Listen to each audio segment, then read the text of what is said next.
So I've had about 4 of these lemon lime squeezers, and as you can see, like, it's in pretty rough shape.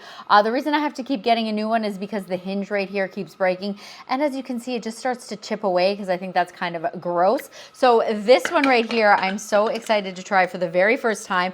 All stainless steel. This was sent for my review, and I am so pumped. This is a beauty. The other thing, just I want to show you before I try it for the first time, check this out. So I don't know about you, but I keep this in like a crazy, not a junk drawer, but there are just so many different kitchen things in there. Look how massive this is in comparison to this one. Nice and flat. It's going to slide in there and not take up a bunch of space. So that on its own is a major plus in my book. So we're going to go ahead, as I said, trying for the very first time. So inside here, you've got all these cool little like bumps. So that's what's going to help squeeze this together. And then on the bottom, you actually have like the little seed catcher, which I think is really cool. So I've just cut up some limes right here, and I'm going to put that in there, and I'm going to bring the glass underneath it. Again, never tried this before, no clue what I'm doing.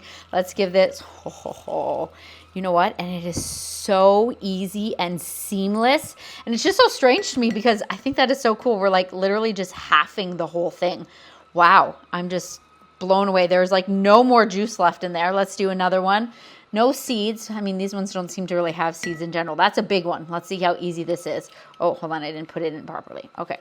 Ready? Oh my goodness. Can't get over how easy that is. Look how much juice is coming out of there.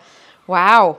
This thing is so fantastic. I know that we are going to be getting a ton of use out of this, and I love that there's like no waste. It is getting every drop of juice. This thing is fantastic.